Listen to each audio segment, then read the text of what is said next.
I never thought I'd end up sorting dusty tomes in the dead of night. But after the mess that tanked my journalism career, this gig at the Eldridge Library felt like a lifeline. My name's Elias Thorne, and I'd spent the last 6 months dodging calls from old colleagues, replaying that plagiarism accusation in my head like a bad loop. It wasn't entirely my fault. A source had fed me bogus info, but the fallout left me unemployable in the news world. So here I was, in this foggy coastal town of Harrow Bay, starting as the overnight archivist. The job ad promised quiet hours to catalog and maintain the collection, no people to deal with after closing. Solitude suited me fine. I craved it, really, a chance to piece myself back together without judgment. The library loomed on the edge of town, a Gothic beast from the 1880s with spires piercing the mist like forgotten spears. Stone walls wrapped in ivy, arched windows that caught the moonlight in eerie glints. I'd driven up the winding road just as dusk settled, the ocean crashing faintly below the cliffs. The day supervisor, Mara, met me at the heavy oak doors. She was in her 50s, sharp-eyed with a no-nonsense clip to her walk, her graying hair pulled into a tight bun. "Welcome to the night watch," she said, handing over a ring of keys that jangled like old bones. Most folks think libraries are peaceful. This one's got character, though. Built on old shipyard land, lots of history washed up from the sea. I nodded, forcing a smile. "Sounds perfect. I like history." She eyed me like she could see the cracks in my facade. "Just stick to the routines. Catalog new arrivals, check for damage, keep the stacks tidy. Lights can be finicky, and the wind off the water plays tricks with sounds. Don't let it spook you." "Tricks?" I asked, keeping my tone light. She shrugged. "Echoes, mostly, like the building's mumbling to itself. Been here 20 years. It's harmless. Call if you need anything, but try not to. I like my sleep." With that, she locked the front doors behind her, leaving me in the vast main hall. The space was immense, with vaulted ceilings lost in shadow, and rows of oak shelves stretching into dim corners. Polished marble floors gleamed under the few lamps I'd flicked on, but the air hung heavy, laced with the scent of aged paper and faint salt from the nearby sea. I set my backpack down at the central desk, a massive wooden relic carved with nautical motifs, anchors, waves, compasses. It felt like stepping into a time capsule, far from the buzzing newsrooms I'd known. I started simple, familiarizing myself. The routines list was taped to the desk. Patrol the main floor, inspect for misplaced items, log any issues. I grabbed a notepad and wandered the aisles, my footsteps echoing softly, almost swallowed by the quiet. Books lined every wall, from leather-bound classics to modern paperbacks, their spines a rainbow of faded colors. In the reference section, tall ladders leaned against the higher shelves, inviting climbs into the gloom above. I paused at a display case near the windows, showcasing relics from local shipwrecks. A tarnished lantern, frayed ropes, a cracked porcelain doll that stared out with glassy eyes. The plaque read, "Gifts from the Depths, artifacts donated by Captain Elias Harrow, 1892. Funny coincidence with my name, but it sent a small shiver through me. The ocean fog pressed against the glass outside, blurring the world beyond. As the clock ticked past 10, I settled into cataloging a box of donations, mostly yellowed novels and journals. The work was methodical, almost meditative. Stamp the date, note the condition, shelve accordingly. But halfway through, a thud echoed from across the hall. I froze, pen hovering. It sounded like something heavy dropping, maybe a volume slipping from its perch. I set the book down and walked toward the sound, my sneakers squeaking faintly on the marble. The aisle was empty, shadows pooling between the stacks. I scanned the floor. Nothing. Then, up on a high shelf, I spotted it, a thick tome tilted precariously, as if nudged by an invisible hand. I grabbed the ladder, climbed up, and pushed it back into place. The cover read, "Tales of the Restless Sea." Dust puffed out, making me cough. "Probably just gravity," I muttered to myself, climbing down. But the air felt cooler there, like a pocket of chill in the otherwise stuffy room. I rubbed my arms and headed back to the desk. To shake off the odd feeling, I pulled out my laptop. I'd started an anonymous online journal on a forum for night workers, someplace to vent without real names. First shift at the old library. Building's got that vintage creep factor, but it's quiet. Perfect for thinking. I hit post and refreshed. A reply popped up almost immediately from a user called Seafarer Anon. "Watch the echoes in those halls. They carry more than wind." What's the history there? I stared at the screen. How did they know? Maybe just a guess. Lots of old buildings had stories. Shipwrecks and lost sailors, from what I hear, I replied. No immediate response, but it lingered in my mind. I closed the laptop and decided to stretch my legs again. The main hall branched into smaller reading nooks, cozy alcoves with armchairs and low tables. I flicked on a lamp in one, its warm glow chasing back the dark.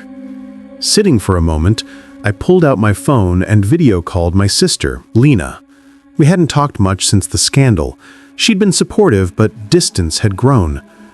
The call connected, her face appearing in a bright kitchen somewhere in the city. "Elias? Hey! You look intact," she said, her voice tinny through the speaker. She was chopping vegetables, her dark hair tied back. "Yeah, surviving. First night here, place is huge, like a maze of books."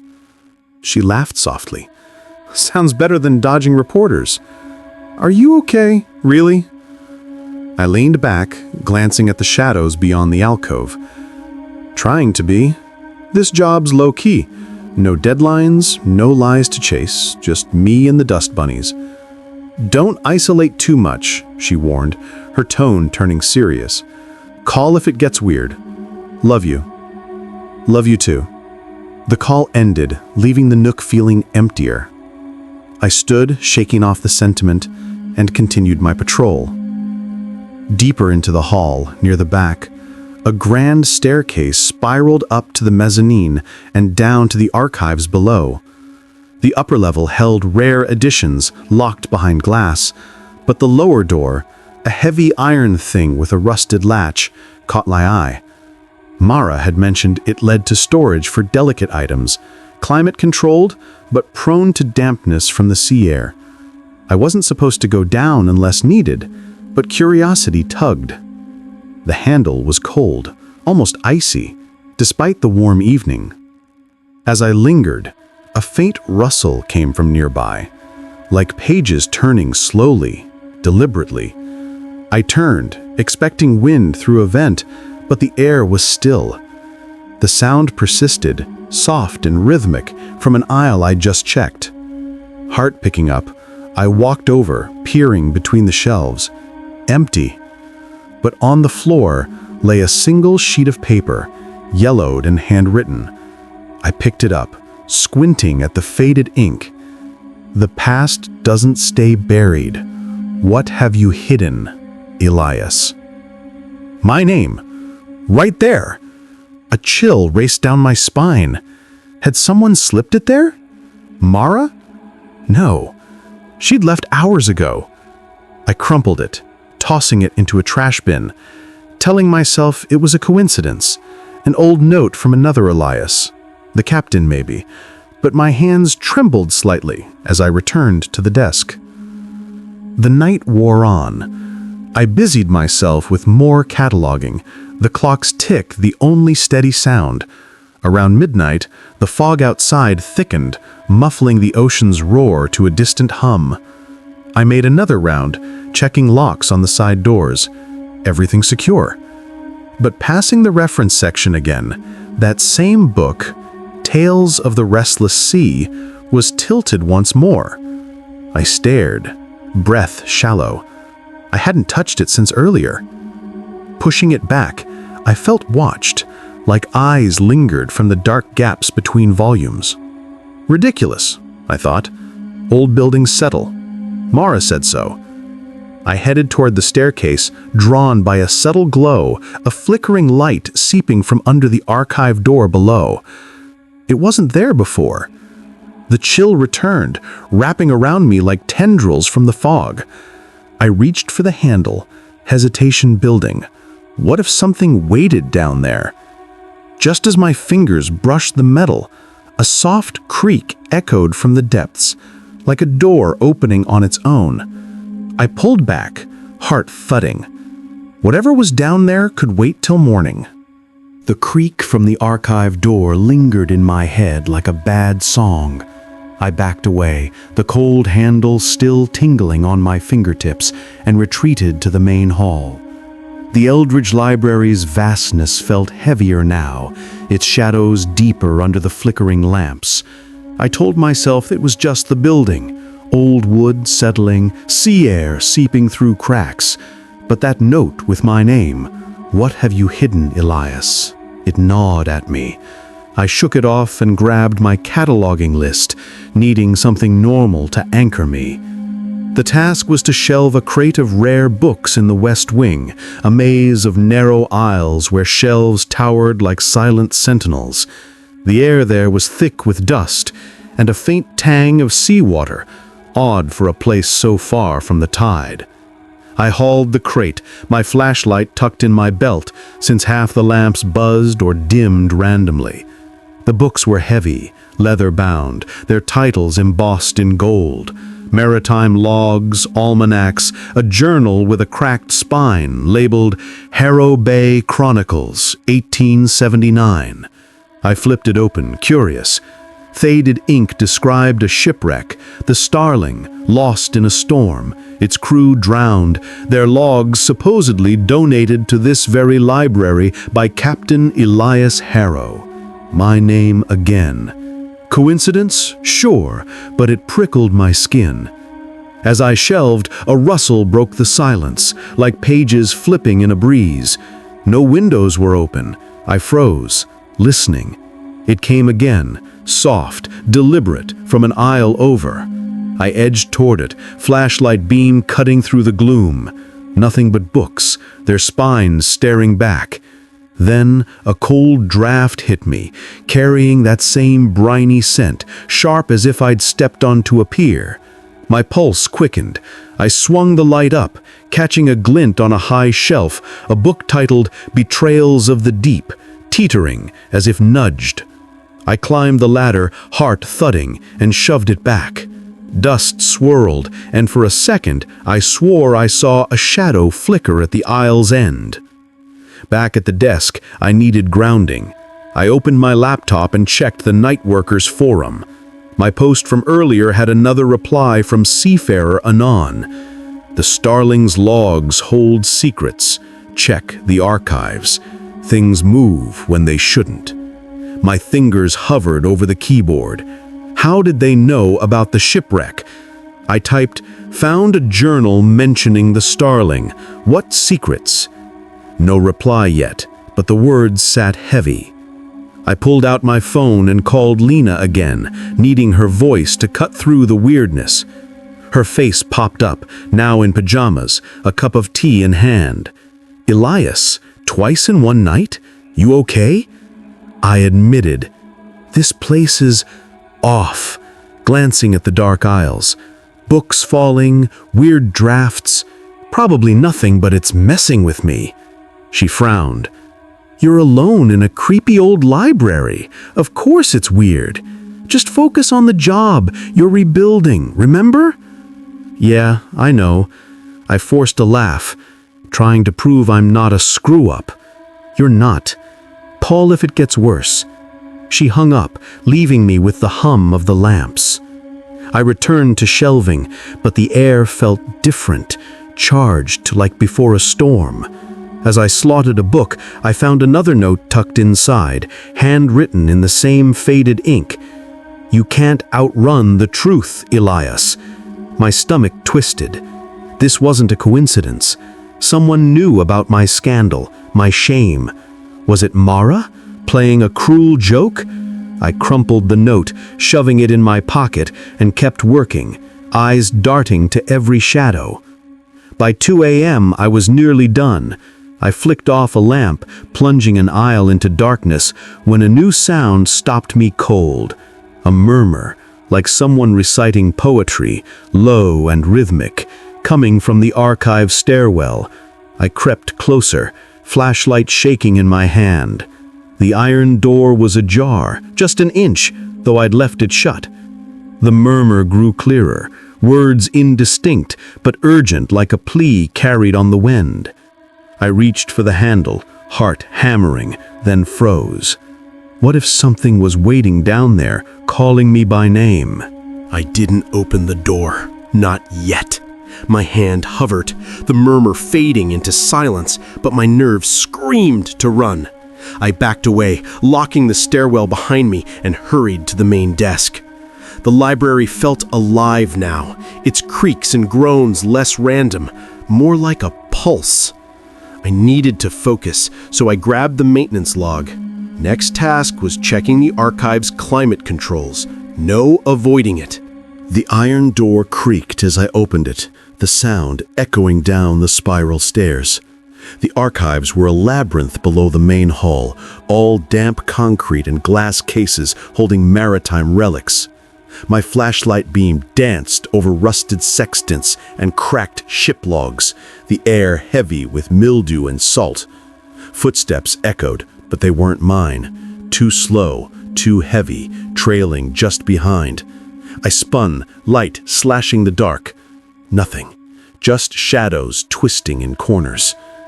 I found the climate control panel in a narrow corridor, its dials flickering. As I adjusted them, a thud came from deeper in the maze, like a crate shifting.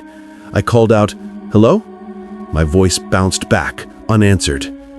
Moving toward the sound, I passed a case with a tattered journal labeled Starling Crew, Final Voyage.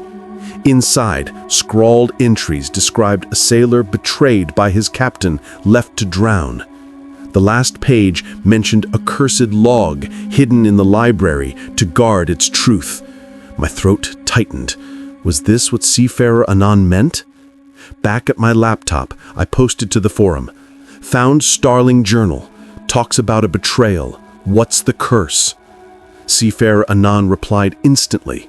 The sailor guards his truth. Don't trust what you see. Cryptic, but it fueled my unease. I called Mara, hoping for backup, but her voice was sharp.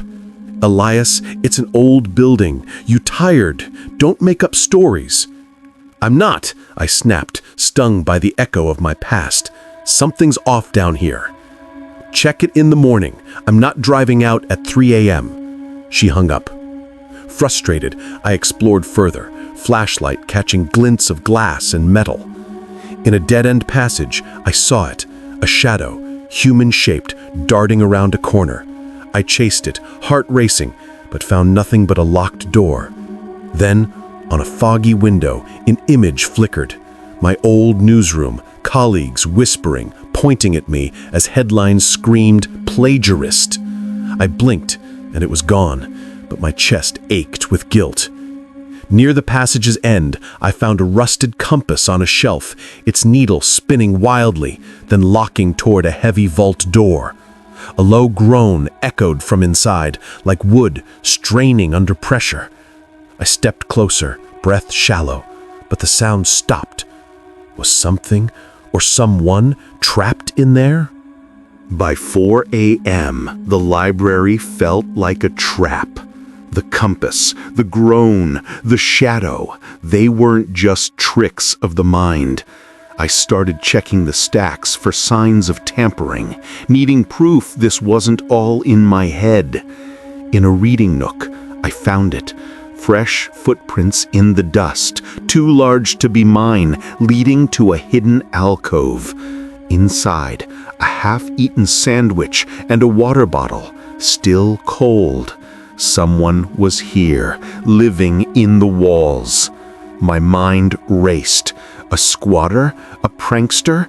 But the notes, the whispers, they felt too personal. I searched further, finding a book open to a page about maritime betrayals, the word Elias underlined in fresh ink. My scandal wasn't public here. How could anyone know? I posted to the forum. Found signs of someone hiding, connected to the Starling? Seafarer Anon's reply chilled me. The living and the dead both watch. Check the vault. Lena visited during a shift change, her car idling outside. "You look spooked," she said, handing me coffee. "What's going on?" I said, "Someone's sneaking around, and I keep finding things about me." She frowned. "You're stressed. Don't let this place mess with your head. Stay sharp." Her words helped, but as she left, the fog outside thickened, curling through the library's cracks. I patrolled with new urgency, flashlights sweeping every corner. A door slammed shut in the east wing, unprompted. I ran toward it, finding a reading room empty but for a chair tipped over as if someone had fled. I called out, "Show yourself!" No answer, but as I turned, my name whispered from behind, soft, deliberate, not from the room ahead.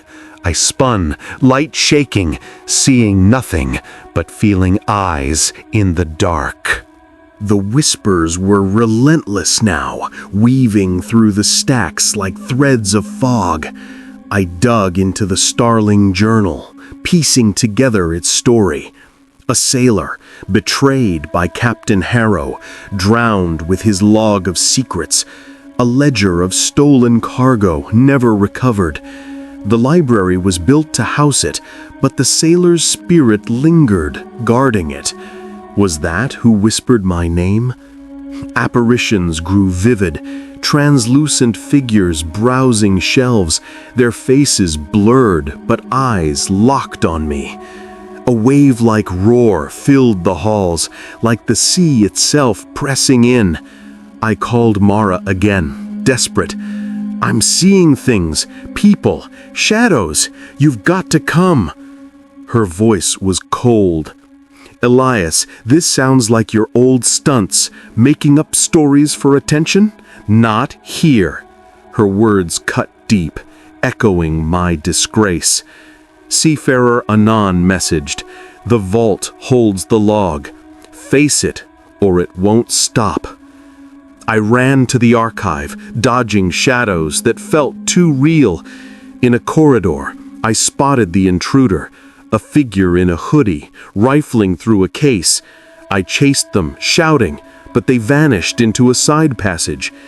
The air grew heavy, water dripping like a heartbeat. At the vault door, I saw it again, my scandal playing out in a vision, my rival's smirk as he planted the false source. I shook it off, guilt clawing at me. I unlocked the vault, heart pounding. Inside, darkness swallowed my light, and an invisible force yanked me forward, the door slamming shut behind me. The vault was a tomb, cold, airless, with shelves of ancient logs. My flashlight flickered, revealing a figure, the intruder, a wild-eyed man clutching a journal. "It's mine," he hissed, voice cracking. I recognized him from local news, a missing historian obsessed with the Starling. Before I could speak, a whisper filled the room, not his. "Elias, set it free." The air shimmered, and the sailor's spirit appeared, translucent, his eyes kind but urgent. He showed me a vision, the Starling sinking, his betrayal, and my own scandal, my rival's sabotage exposed in ethereal light. "Your truth mirrors mine," the sailor said. "Return my log to the sea, and yours will be free." I grabbed the journal, the historian lunging at me. We struggled, books crashing, until Lena's voice crackled through my phone left on speaker. "Elias, I'm here!" Her presence outside broke the historian's nerve. He fled, leaving me with the log. Mara arrived, wide-eyed, finally believing as she saw the chaos. At dawn, I walked to the cliffs, the fog parting. I tossed the log into the waves, feeling a weight lift. The sailor's whisper thanked me, fading. Back at the library, seafarer Anand's profile was gone. His messages, I realized, were the sailor's voice. Mara apologized, offering me day shifts. I stayed, drawn to the library's secrets, but the air felt lighter now, the whispers silent. Yet, as I locked up, one final murmur echoed. "Well done, Elias." I smiled, unsure if it was real, but ready to keep going.